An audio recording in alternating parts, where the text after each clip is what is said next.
ప్రేమ, యేసుని ప్రేమ.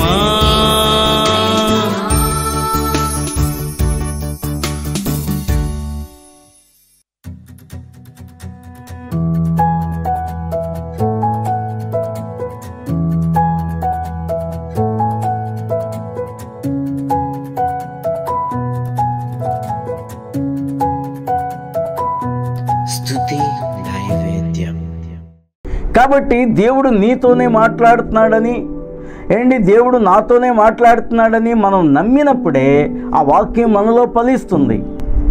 దున్నబడకపోతే ఆ యొక్క నేల నుంచి ఎంత మంచి విత్తనం వేసినా అది ఎలాగో ఫలించదో, అలాగే మన హృదయము కానీ దున్నబడకపోతే, మన హృదయమును దేవునికి సమర్పణ చేయకపోతే వాక్యము మనలో ఫలించదు కదండి. దేవుని వాక్యము మత్తయి సువార్తలో ఉంటుంది.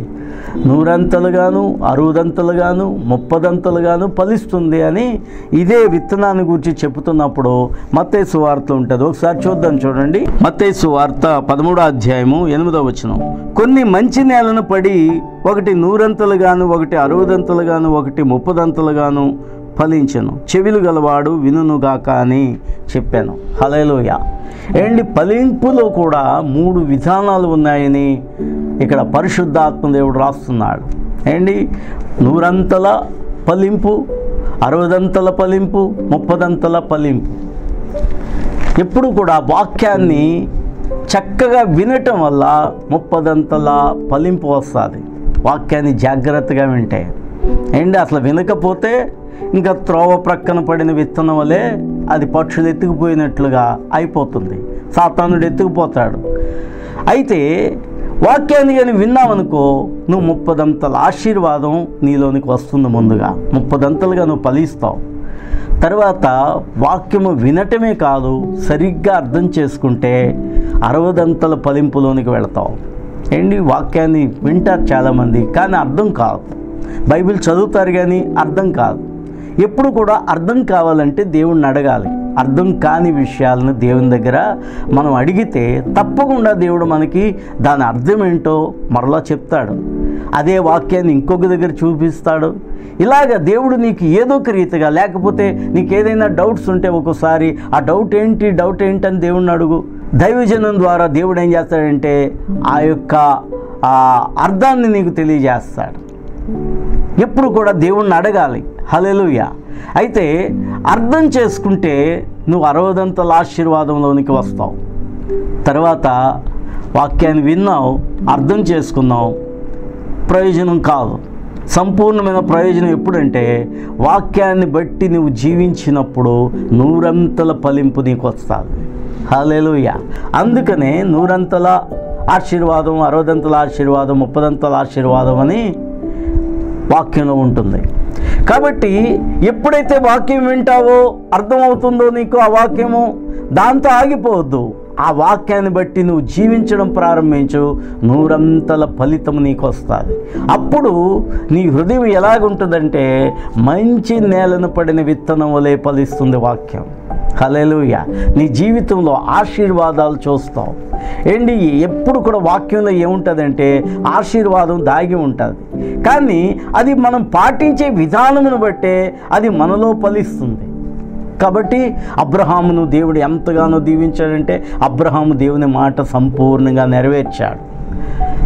ఆనాటి భక్తులందరూ కూడా వాక్యాన్ని సంపూర్ణంగా వినటమే కాదు, అర్థం చేసుకోవటమే కాదు, దాని ప్రకారం నడిచారు. కాబట్టి సంపూర్ణమైన ఆశీర్వాదంలోనికి వాళ్ళు వచ్చారు. ఈ రోజున అబ్రహాంలాగా దేవుడు నిన్ను దీవించాలని ఆశపడుతున్నాడు.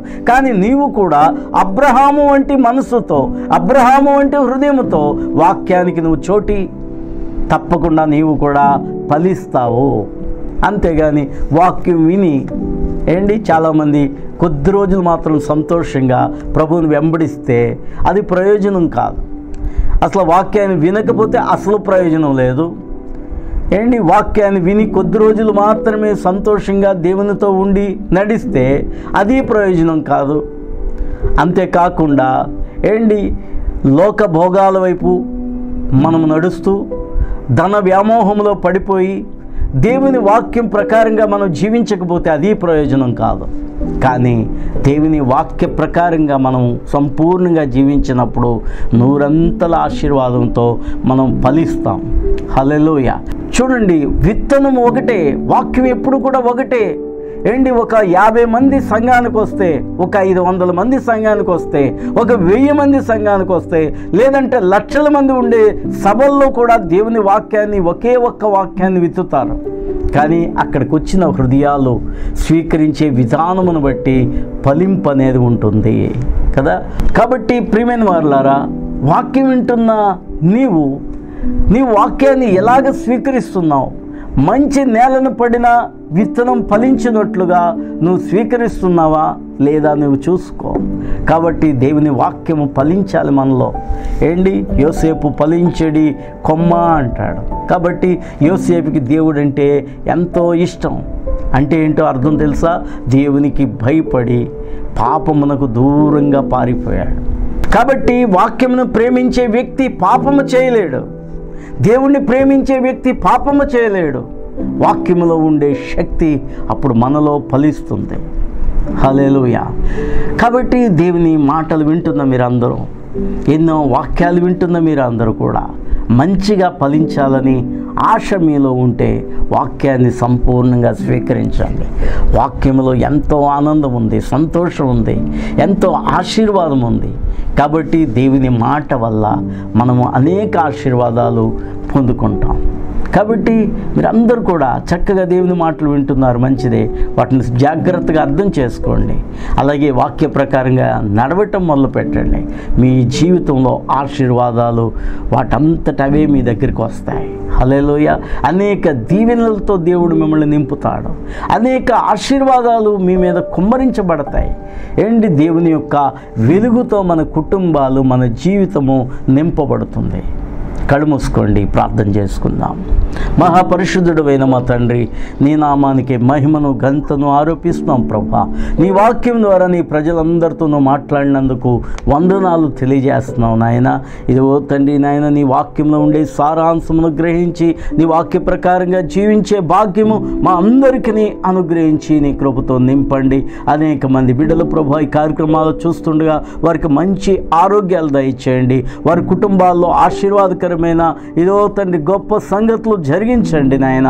వారికి ఏది కొదువుగా ఉందో ఆ కొదువులు తీర్చండి ప్రభువా. ఆర్థికంగా ఆశీర్వదించండి, అభివృద్ధి చేతండ్రి, ఆత్మీయతలో అభివృద్ధి చెందించండి ప్రభువా. నీ కృపతో ప్రభువా ప్రతి కుటుంబాన్ని దీవించి ఆశీర్వదించమని యేసు నామమున ప్రార్థన చేయుచున్నాం తండ్రి. ఆమేన్. యేసు రక్తమే జయ, ప్రభేసు రక్తమే జయ. యేసునామాని సంపూర్ణ విజయం, అపవాది క్రియలకు అనంత నాశనం కలుగునుగాక. తండ్రి అయిన దేవుని యొక్క ప్రేమ, కుమారుడైన యేసు క్రీస్తు యొక్క కృప, పరిశుద్ధాత్మిక అన్యోన్య సహవాసము సదాకాలం ఎల్లప్పుడూ మనందరికీ దేవుడు దయచేయునుగాక. ఆమేన్.